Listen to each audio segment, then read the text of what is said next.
त्रिपुरा प्रदेश कांग्रेस नि बखाक्तै PCC bye sehri रहरजाक रगै कगलाम कायसा पान्दा संसाजाखा तिनि स्टुडेन्ट हेल्थ होम ओ पान्दाव मानजाखा हास्ते कास्को आशिष कुमार साहा MLA सुदीप बर्मन खबै कांग्रेस नि जुदा जुदा आदं र सालनि पान्दानि बिसिंतै ओ सालनि कक्सा मुंनि बिसिंतै हास्तेव बसकांनि साल गोबांमा सावबतां खलायनानि आब्रनति बाहिनो कक्साबजाकमानि कक्सायखानारका हास्ते कास्को आशिष कुमार साहा कक्तमा थुमनाय रत्न সবাই মূলত কোন কোন বিষয়ের উপর আলোচনা হবে বিগত 29শে নভেম্বর সর্বভারতীয় কংগ্রেস কমিটির যে বৈঠক দিল্লিতে অনুষ্ঠিত হয়েছে সেই বৈঠকে ত্রিপুরার প্রতিনিধি রূপে আমাদের সর্বভারতীয় কংগ্রেস কমিটির স্থায়ী আমন্ত্রিত সদস্য বিধায়ক সুদীপ রায় বর্মন উনি সেখানে অংশগ্রহণ করেন এবং আমাদের রাজ্যে প্রদেশ কংগ্রেসের সব কয়টি বিভাগ এবং শাখা সেল তার পুনর্গঠন প্রক্রিয়া প্রায় সম্পন্ন এবং তাদের সকলে যে পূর্ণাঙ্গ কমিটি সেই কমিটিগুলিকে নিয়ে আমরা আজকে এক সভার মাধ্যমে আগামী 2 মাস জানুয়ারি ফেব্রুয়ারি এই 2 মাস আমাদের সব কয়টি বিভাগ এবং শাখা সংগঠনের রাজ্য পর্যায়ে কনভেনশন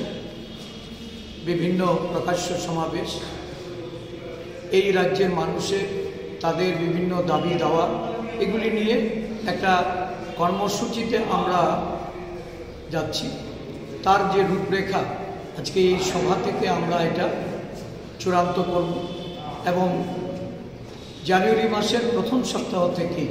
আমাদের কর্মসূচি শুরু হতে যাচ্ছে এই ডিসেম্বর মাসে আমাদের প্রতিষ্ঠা দিবস এই প্রতিষ্ঠা দিবস আমরা উদযাপন করব সাথে সাথে আমাদের যে সাংগঠনিক প্রক্রিয়া যে কাজগুলি এখনও আমরা সম্পন্ন করতে পারিনি বিভিন্ন মণ্ডল এবং বুথ এই সংগঠনগুলির উপরে গুরুত্ব আরোপ করে নেতৃবৃন্দদের তাদের আরও বেশি সক্রিয়তার জন্য বিভিন্ন বিশেষ করে জেলা ব্লক এবং আমাদের প্রদেশ কংগ্রেসের যারা দায়িত্বপ্রাপ্ত ইনচার্জ তাদেরকে নিয়ে আজকে এখানে সভা সংগঠিত হচ্ছে একটা ব্যাপক সংখ্যক আমাদের নেতৃত্বরা আজকে এখানে উপস্থিতির মাধ্যমে এই সিদ্ধান্তগুলির সঙ্গে তারা সহমত পোষণ করে আগামী প্রায় 2.5 মাস ব্যাপী আমাদের যে দলীয় কর্মসূচি এগুলি তারা বাস্তবায়িত করবেন এবং এই রাজ্যে বর্তমানে যে জনগণের মধ্যে যে হতাশা অর্থনৈতিক বঞ্চনা দুর্নীতি শাসক দলের অন্যায় অবিচার অত্যাচার বিরোধী দলের প্রতি তাদের যে আক্রমণাত্মক যে মনোভাব এর থেকে পরিত্রাণ পাওয়ার জন্য দল সংগঠিত রূপে মাঠে নেমে কর্মসূচির মাধ্যমে এই রাজ্যে কংগ্রেস দলকে একটা বিকল্প শক্তি রূপে প্রতিষ্ঠা করার কাজ সেটা চালিয়ে যায় চেষ্টা করে যখন হয়ে যেগুলা যখন দেখব ত্রিপ্রাসাদ যখন দেখব 125তম সংবিধান সংশোধনী বিলের মাধ্যমে আমরা অর্থনৈতিক রাজনৈতিক সামাজিক দিক দিয়ে আমরা অনেক অনেক বেশি স্বাচ্ছন্দ্য বোধ করতেছি তখন তো ওই যে আজে বাজে ইমোশনাল ডিমান্ডগুলোর কোনো ভ্যালু থাকবে না অবাস্তব যে ডিমান্ডগুলোর কোনো ভ্যালু থাকবে না তাদের ভাবাবেগকে কাজে লাগাতে পারবে না কাজে लेट अस नॉट पास इसको रहने दो अभी इसको पड़े रहने दो গত 2020 সালে একটা বিল পার্লামেন্টের মধ্যে উত্থাপিত হয়েছে পাস হয় না 4.5 বছর ধরে এই কারণে পাস হয় এই কথাগুলো আম ত্রিপ্রাসার কাছে কে কইব আমাদের সকলকে বলতে হবে এভাবে জনমত গঠন করতে হবে কংগ্রেস দল এনএসি দিচ্ছে 23rd of August 1984 in the Indian Prime Minister Indira Gandhi 17টা সিট জনসংখ্যা নিরিখে 17টা সিট টিএনপি চুক্তির মাধ্যমে শান্তি ফেরানোর লক্ষ্যে আরো 3টে সিট বাড়াই দিল, কি 20টা সিট করল।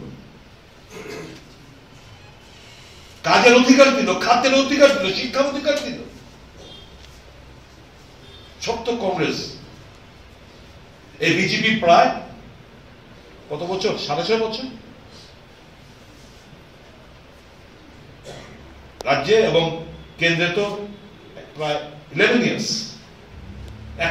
একটা জনকল্যাণমুখী প্রকল্প একটা কোপ,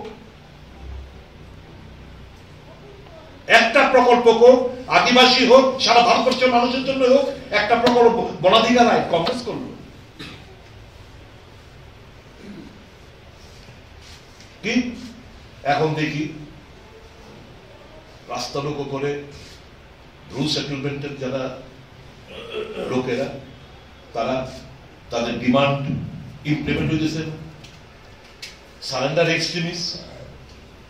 যে চুক্তি স্বাক্ষরিত হয়েছে তাদের ইমপ্লিমেন্ট হইতেছে। এইগুলো